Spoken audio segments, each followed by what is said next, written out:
जादुई नदी का जादुई गाउन। बहुत समय पहले की बात है। नंद नगरी के छोटे से गांव में सीता नाम की लड़की रहा करती थी, जिसकी अपनी छोटी बहन थी। सीता और गीता दोनों ही स्कूल में पढ़ा करती थी। सीता दिखने में बहुत सुंदर थी और वहीं गीता दिखने में सांवली और बदसूरत। सीता के काले घने रेशमी बाल देखकर लोग उसकी तारीफें किया करते थे और वहीं गीता सांवली तो थी ही, लेकिन उसके बाल भी कम थे। गीता से लोग हमेशा ही अच्छे से बात नहीं करते थे।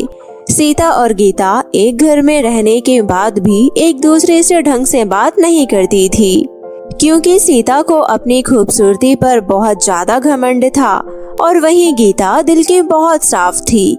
लेकिन उसके बदसूरत चेहरे की वजह से सीता उससे बात करना पसंद नहीं करती थी। दोनों एक दिन स्कूल जा रही होती है।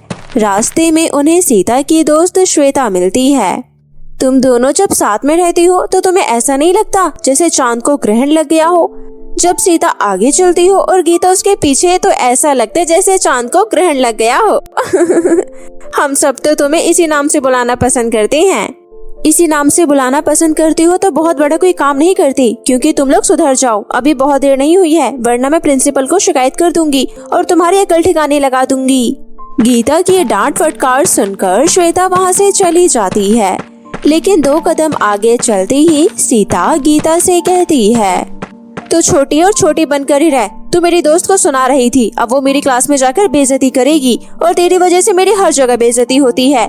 देखो दीदी, अभी तो ये लोग आपको कुछ दिनों से ही जानने लगे हैं। अगर आप इन्हें अभी नहीं रोकोगे तो ये मेरा मजाक बनाते ही रहेंगे और फिर ये कभी भी चुप नहीं होंगे। चल चुप कर, तेरे प्यार से 2 बातें क्या सुन लो। तू तो कहानी सुनाने लगती है। मुझे तेरी बातें सुन सुनकर नींद आने लगती है। अब जब तू बदसूरत और काली है तो लोग तो तेरा मजाक उड़ाएंगे ही ना। जो मैंने बोला है वो ध्यान से सुन ले। मेरी क्लास में मत आना आज के बाद, समझी?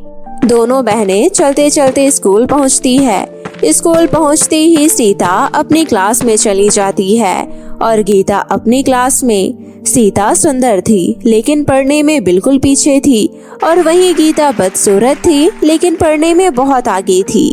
सीता और गीता के माता पिता बहुत खुश थे, लेकिन दुनिया सिर्फ गोरे और साफ इंसान की इज्जत करती है, जिस वजह से गीता अपनी जिंदगी में बहुत सारी कठिनाइयों का सामना करती है। स्कूल की छुट्टी होते ही दोनों बहनें घर पहुंचती है। घर पहुंचकर गीता अपनी माँ को सारी बातें बताती है। माँ, मुझे आज दीदी की दोस्त ने बहुत सुनाया। क्या मैं इतनी बुरी लगती हूँ या फिर मेरा इस दुनिया में काला होना ही बदनसीबी है? बेटा, ऐसा नहीं कहते। सीता की दोस्त तो सीता को देखकर और कुछ देखना पसंद ही नहीं करती। सीता बहुत ज्यादा गोरी है और तू सांवली है, तुझे काला थोड़ी कहा जाएगा। फिर जो काला कहता है उसे रंग का पता ही नहीं, क्योंकि इस दुनिया में 2 ही रंग है, काला गोरा और तुम हो सांवली। ऐसी ही गीता अपनी माँ से बातों को समझ लेती है। रोजाना की तरह दोनों स्कूल में जाती है और स्कूल से घर वापस आती है। एक दिन की बात है जब सीता और गीता के स्कूल में एक ब्यूटी कंपटीशन होता है। कंपटीशन का पता चलते ही, स्कूल में वीडियो कंपटीशन है तो मैं तो इस कंपटीशन में जरूर पार्टिसिपेट करूंगी, क्योंकि मैं तो अपनी ब्यूटी के लिए ही जानी जाती हूँ। और अगर मैंने पार्टिसिपेट नहीं किया तो फिर कौन इसमें पार्टिसिपेट करेगा? हमारी क्लास से तुम्हें पार्टिसिपेट करना, क्योंकि तुमसे ज्यादा सुंदर तो कोई है ही नहीं और मुझे पता है कि तुम ये कंपटीशन जरूर जीतोगी। सीता अपनी कंपटीशन में पार्टिसिपेट करने की बातें कर रही होती है कि तभी दूसरी तरफ गीता भी अपनी दोस्तों से बात करके उस कंपटीशन में पार्टिसिपेट करने का सोचती है। अरे मोना, तुम क्या कहती हो? इस कंपटीशन में मुझे पार्टिसिपेट करना चाहिए। क्लास में सबसे ज्यादा इंटेलिजेंट तुम हो और मुझे पता है कि इस स्कूल में तुम सबसे अच्छा पढ़ती लिखती हो सकता है इस कंपटीशन में सिर्फ ब्यूटी ना देखकर ब्रेन भी देखा जाए। तुम्हें इस कंपटीशन में जरूर पार्टिसिपेट करना चाहिए और तुम इस कंपटीशन में जीतोगी भी जरूर, देख लेना। क्या तुम सच कह रही हो? तो मैं घर जाते ही माँ से इस बारे में बात करूंगी और अगर माँ मान गई तो मैं जरूर इस कंपटीशन में पार्टिसिपेट करूंगी। सीता और गीता दोनों ही उस कंपटीशन में पार्टिसिपेट करना चाहती थी। दोनों ही बहनें घर पहुंचती है और घर जाकर अपनी माँ को अपने अपने इंटरेस्ट के बारे में बताती है। बेटा, मेरे पास इतने पैसे नहीं कि मैं तुम दोनों को ही कंपटीशन में पार्टिसिपेट करने की फीस दे सकूं। और फिर सिर्फ फीस की बात नहीं है, बात तो तुम्हें कपड़े भी दिलाने की है। इतने पैसे कहाँ से आएंगे कि मैं तुम्हें कपड़े भी दिला दूं, मेकअप किट भी दिला दूं और तुम्हारी फीस भी दे दूं। तुम्हारे पिताजी ये सब जानेंगे तो गुस्सा करेंगे।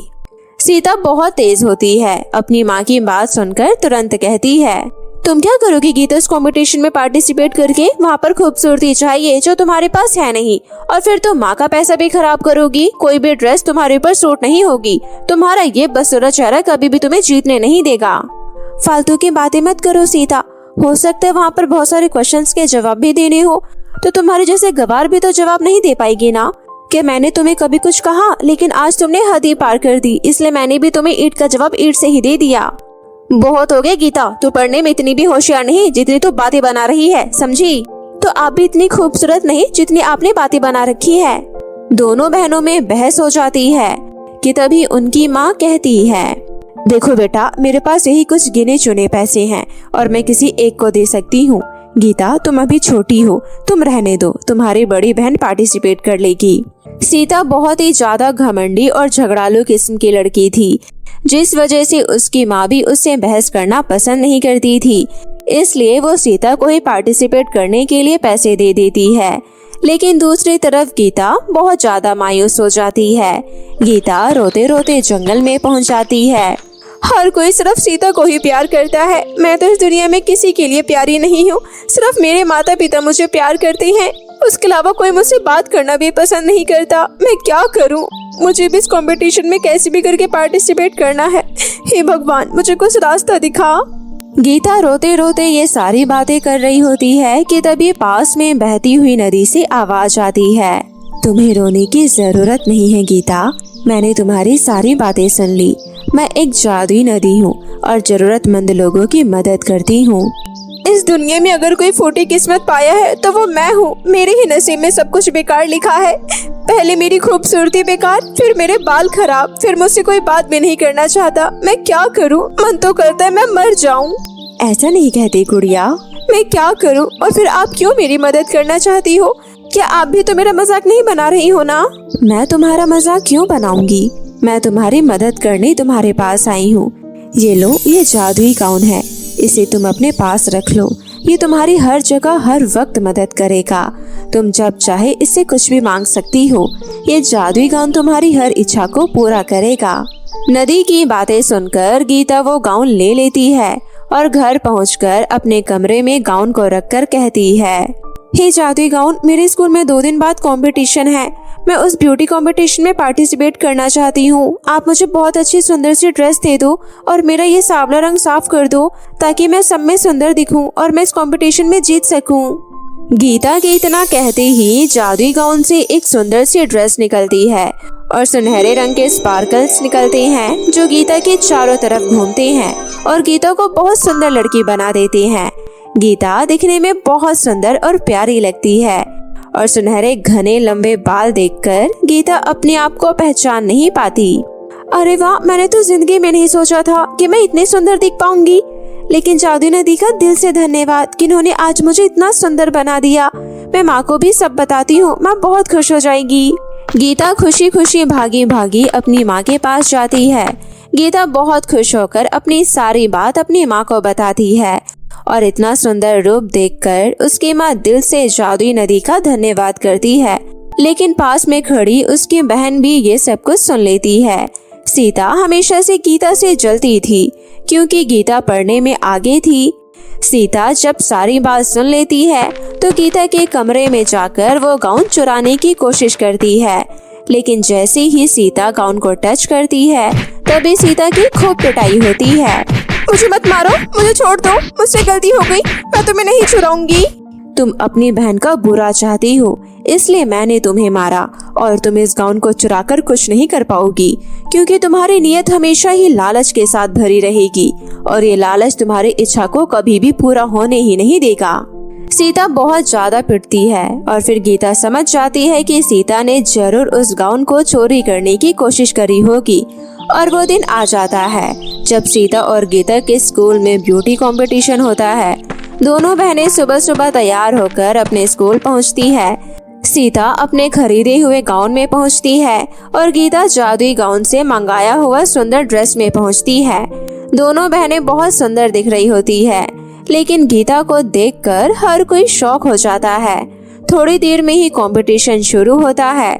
सभी कंटेस्टेंट अपना अपना वॉक करके दिखाते हैं और फिर लास्ट में पूछे गए क्वेश्चन पर सिर्फ गीता जवाब दे पाती है, जिस वजह से गीता उस कंपटीशन को जीत जाती है। कंपटीशन जीतने के बाद गीता को कैश प्राइज मिलता है और साथ में उसे कंपनी की मॉडल बनने का ऑफर भी। गीता बहुत खुश होती है। वहीं सीता उससे बहुत ज्यादा चिढ़ती है। दोनों बहनें घर पहुंचती है, अपने अपने कंपटीशन के बारे में बताती है। तभी गीता अपनी माँ को सरप्राइज देती है और उनके हाथ में कैश प्राइज रख देती है। और तभी उसकी माँ कहती है, बेटा मुझे माफ कर दे, मैं तेरी मदद नहीं कर पाई और ना ही तुझे पैसे दे पाई, लेकिन तू ही वो एक बेटी है मेरी जिसमें दिमाग भी है और खूबसूरती भी है। बस नजरिए का फर्क है, जो लोग अपने हिसाब से तुझे देखते हैं, लेकिन मेरे लिए तुम दोनों ही बहुत प्यारी हो।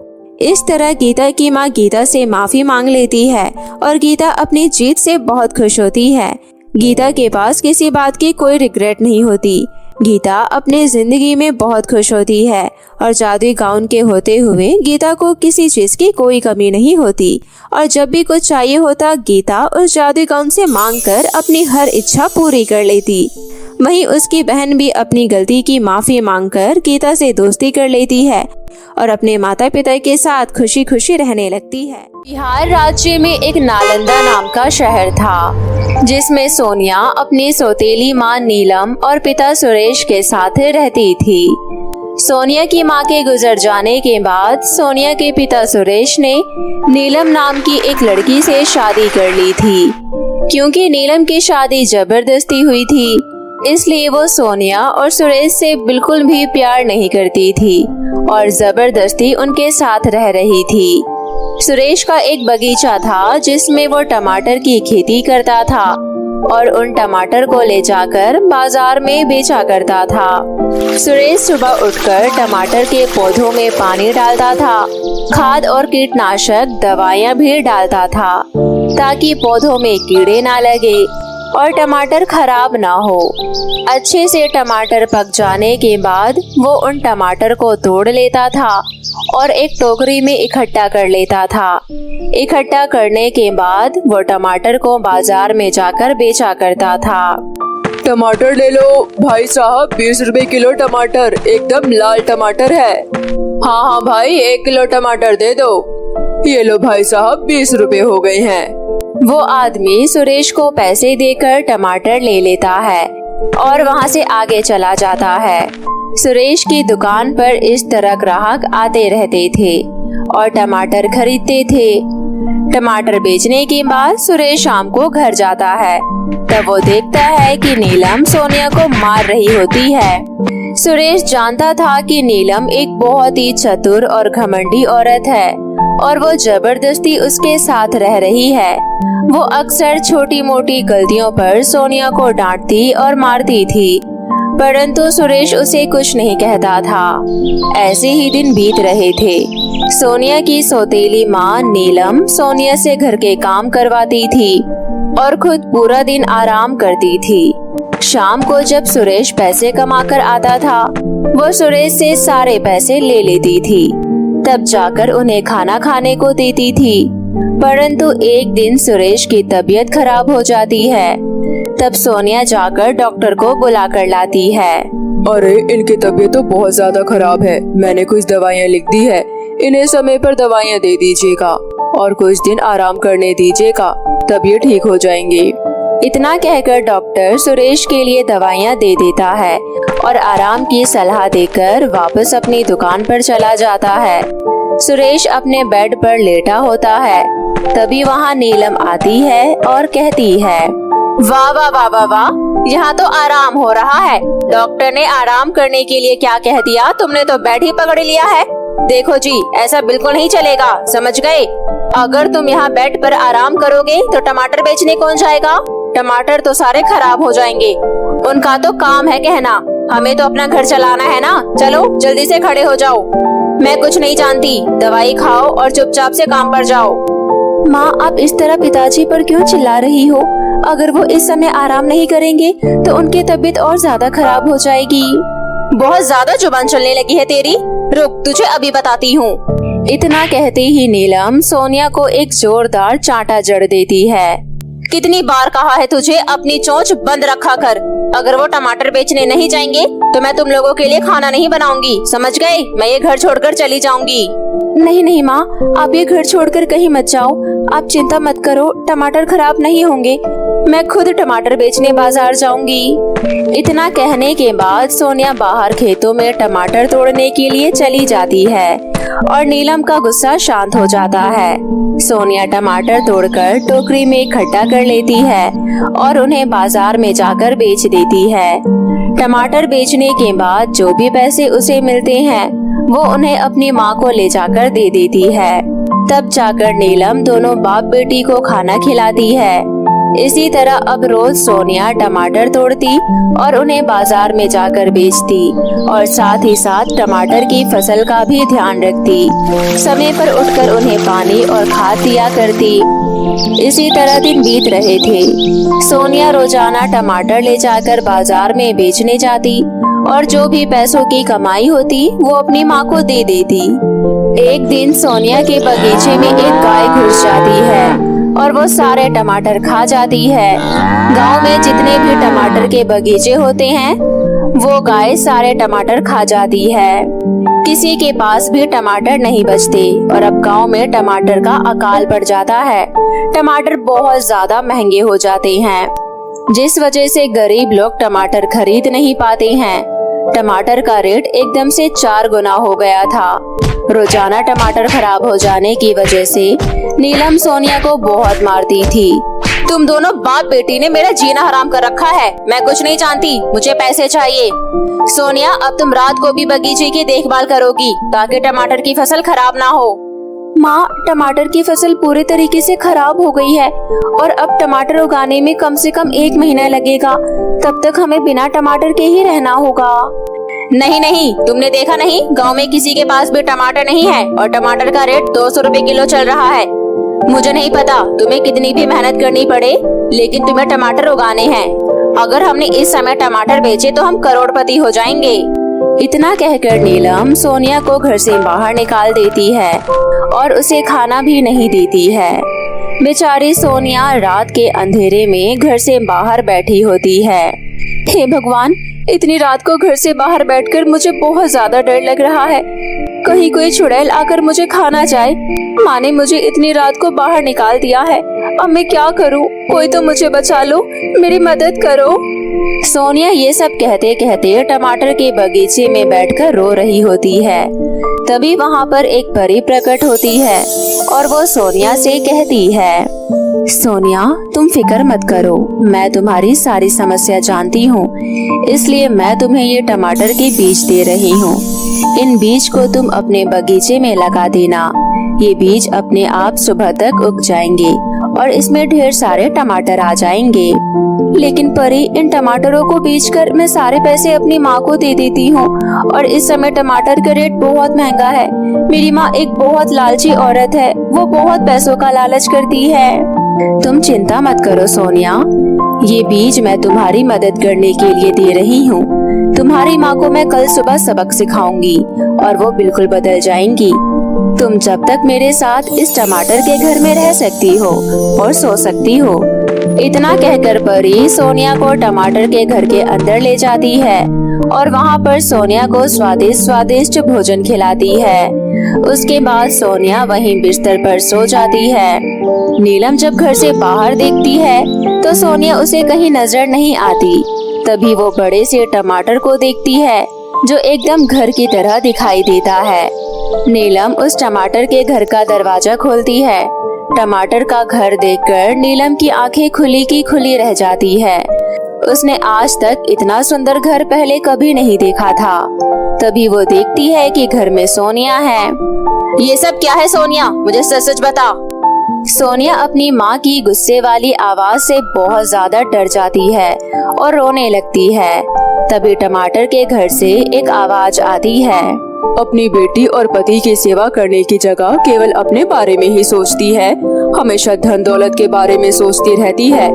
बिना माँ की बच्ची को हमेशा परेशान करती है। मैं तुम्हें छोड़ूंगी नहीं। इतना कहकर वो टमाटर का घर जोरदार बिजली के झटके नीलम के ऊपर देती है। अरे बाप रे, कोई बचाओ मुझे, बचाओ। अपनी बेटी को रात भर बाहर खुले में छोड़ देती है और पति को खाना भी नहीं देती है। तुझे तो इससे ज्यादा बुरी सजा मिलनी चाहिए। अरे मुझे माफ कर दो, मुझे छोड़ दो। मैं अपने किए की माफी मांगती हूँ। मैं आगे से अपने पति के साथ दुर्व्यवहार नहीं करूँगी और अपनी बेटी की भी सेवा करूँगी, पर मुझे माफ कर दो, मुझे छोड़ दो। टमाटर का घर नीलम को एक और मौका देती है और तभी से नीलम अपने आप को बिल्कुल बदल लेती है और वो तब से सुरेश और अपनी बेटी सोनिया की अच्छे से देखभाल करने लगती है और उन्हें स्वादिष्ट स्वादिष्ट भोजन बनाकर खिलाती है। तभी सोनिया परी के द्वारा दिए गए बीजों को खेत में उगा देती है और उन टमाटर को ले जाकर बाजार में बेचती है। क्योंकि वो भी जादुई थे तो फसल की पैदावार बहुत ज्यादा अच्छी होती है। नीलम टमाटर के भाव ज्यादा नहीं रखती और उन्हें 20 रुपए किलो के हिसाब से ही बाजार में बेचती है। अब गांव में सभी लोग टमाटर खाने लगते हैं और वो सुरेश और नीलम के परिवार की इज्जत भी करते हैं। अब रोजाना नीलम, सुरेश और सोनिया मिलकर फसल की पैदावार उगाते हैं और उन्हें बाजार में जाकर बेचते हैं। जो भी पैसे मिलते थे उनसे वो गरीब लोगों की मदद करते थे और एक साथ हंसी खुशी से रहते थे।